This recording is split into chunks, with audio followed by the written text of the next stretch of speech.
बिस्मिल्लाहिर्रहमानिर्रहीम। अस्सलाम वालेकुम। कंपाइलर कंस्ट्रक्शन की क्लास है हमारी और लैब नंबर 14 है। और आज का जो हमारा टॉपिक है जो आज हम लैब नंबर 14 के अंदर करेंगे वो है switch statement.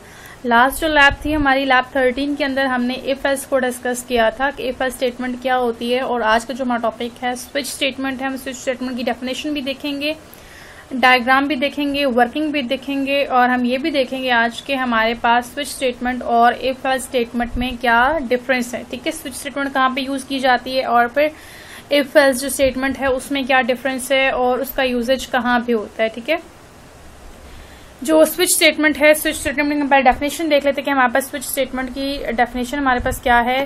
Switch statement let's suppose यहाँ पे हमारे पास स्विच स्टेटमेंट क्या है। Switch statement test the value of variable and compares it with multiple cases. ठीक है, आपकी जो भी वैल्यू होती है, आपकी कोई भी स्टेटमेंट है वेरिएबल की, आप उसको कंपेयर करते हैं विद मल्टीपल केसेस। बहुत सारे आपके पास केसेस होते हैं, केस 1, केस 2, केस 3। ठीक है, आपके सारे केसेस में क्या होती है वो मैच की जाती है आपकी एक वैल्यू। ठीक है, जो भी आपकी ऊपर वैल्यू आप जो कंपेयर आप करवाना चाह रहे हैं वो आपकी कंपेयर की जाती है विद डिफरेंट मल्टीपल केसेस। ठीक है, once the case match is found, जहां पे केस जो है वो मैच हो जाता है, block of statement associated with that particular case is executed. जो ब्लॉक ऑफ स्टेटमेंट्स होती हैं उस केस के अंदर या उस केस की जो ब्लॉक ऑफ स्टेटमेंट्स लिखी हुई होती हैं वो आपका जो कोड है, जो स्टेटमेंट्स हैं वो आपकी क्या हो जाती हैं, आपकी एग्जीक्यूट हो जाती हैं। ठीक है, each case in a block of a switch has a different name और नंबर।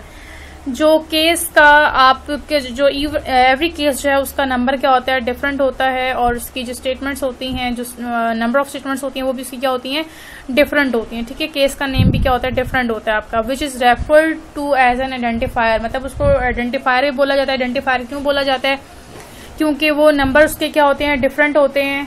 ठीक है, क्योंकि आपकी जो मल्टीपल केसेस है, हमारे पास यहाँ पे एक डायग्राम भी है, मैं डायग्राम भी आपको दिखा देती हूँ आपको ताकि अंडरस्टैंड करने में आपको आसानी हो। हमारे पास ये एक फ्लो चार्ट है हमारे पास स्विच स्टेटमेंट का। ठीक है, यहाँ पे हमारे पास स्टार्ट में क्या होता है, स्विच कंडीशनल स्टेटमेंट। यहाँ पे आपकी कोई भी कंडीशन यहाँ पे आ गई स्विच स्टेटमेंट के अंदर और यहाँ पे उसको मैच किया जाता है। जो मैं केस की बात करती कि आपके पास मल्टीपल केसेस होते हैं, केस 1, केस 2, 3, 4। ठीक है, n केसेस तक आपके ये केसेस चलते हैं आपकी यहाँ पे जो कंडीशन आई और यहाँ पे चेक हुआ कि केस 1 अगर ट्रू है। ठीक है, अगर यहाँ पे केस 1 की वैल्यू अगर ट्रू है तो आपका यहाँ पे जो स्टेटमेंट्स हैं वो आपकी यहाँ पे एग्जीक्यूट होंगी और वहां पे वो वाला केस स्टेटमेंट्स एग्जीक्यूट होने के बाद यहाँ पे केस आपका क्या हो जाएगा, ब्रेक हो जाएगा। ठीक है, अगर तो यहाँ पे केस 1 जो है अकॉर्डिंग टू जो कंडीशनल स्टेटमेंट है, जो आपकी स्टेटमेंट आ रही है ऊपर, कंपेयर करने के पर आपका जो स्टेटमेंट्स हैं वो आपकी केस 1 से मैच नहीं हो रही, ट्रू नहीं है, तो ओब्वियसली वो बॉडी में नहीं जाएगा। ये उसकी बेसिकली केस 1 की बॉडी है। ठीक है, जो नंबर ऑफ स्टेटमेंट्स हैं आपकी वो यहाँ पे एग्जीक्यूट होती हैं। आपकी ये फ्लो चार्ट है बेसिकली आपका। ठीक है, अगर केस 1 में आपकी कंडीशन जो है वो मैच नहीं हुई, अगर कंडीशन यहाँ पे फॉल्स हो गई तो वो नेक्स्ट केस पे चला जाएगा और यहाँ पे चेक करेगा, केस 2 को चेक करेगा कि केस 2 के अंदर आपका जो वेरिएबल की स्टेटमेंट है, ये जो वेरिएबल की जो वैल्यू है वो आपकी केस 2 के अंदर मैच हो रही है। अगर तो केस 2 के अंदर मैच हो रही है तो वो फिर अगेन बॉडी में आ जाएगा और जो ब्लॉक ऑफ स्टेटमेंट्स हैं, आपकी नंबर ऑफ स्टेटमेंट्स जो है वो यहाँ पे क्या हो जाएंगे, आपकी एग्जीक्यूट हो जाएंगे। इसी तरह अगर केस 2 भी मैच नहीं होता तो वो केस 3 पे आ जाएगा। ठीक है, ये आपकी कंडीशन फॉल्स होने पे आपके अगले केस पे जा रहा है, कंडीशन ट्रू होने पे उसकी बॉडी में जा रहा है जहां पे आपकी ब्लॉक ऑफ स्टेटमेंट्स हैं ये जो आपकी एग्जीक्यूट होनी है। ठीक है, यहाँ पे ब्रेक जो है आप यूज करते हैं। आपका जब केस आपकी स्टेटमेंट्स एग्जीक्यूट हो जाती हैं तो उस पर आप ब्रेक की वर्ड यूज करते हैं जो आपको बताता है कि यहाँ पे आपका केस कंप्लीट हो चुका है। ठीक है, अच्छा केस 2 पे अगर आपका अगेन आपकी अगर कंडीशन मैच नहीं हुई तो फॉल्स हो गया तो यहाँ पे आ जाएगा, केस 3 पे आ जाएगा। केस 3 में अगेन वो चेक करेगा, कंपेयर करेगा वैल्यू को, जो आपकी गिवन वैल्यू है उसको केस 3 से मैच करने की कोशिश करेगा। अगर तो केस 3 के साथ मैच होती है, ट्रू हो गई, तो वो आपकी क्या करेगा, स्टेटमेंट्स जो ब्लॉक ऑफ स्टेटमेंट्स हैं केस 3 के अंदर उसको एग्जीक्यूट करेगा और एग्जीक्यूट करने के बाद वहां पे वो ब्रेक कर देगा। एल्स में सॉरी उसके बाद आपकी क्या होती जाएंगी, ये नंबर ऑफ स्टेटमेंट्स जो है आपकी, अगर केस 3 भी आपका फॉल्स हो गया तो मतलब आपका ये सिलसिला चलता रहेगा जब तक आपके n केसेस हैं, मतलब जितने भी आपके केसेस हैं, जितने भी आपकी कंडीशंस हैं, आपने केस जितने भी आपने डिफाइन किए, लेट्स सपोज आपने 5 केसेस डिफाइन किए हुए हैं, 6 डिफाइन किए हुए हैं, 7 डिफाइन किए हुए हैं, तो आपकी कंडीशन ट्रू होने पे ही वो आपकी बॉडी में जाएगा और आपकी स्टेटमेंट्स को एग्जीक्यूट करेगा, ठीक है।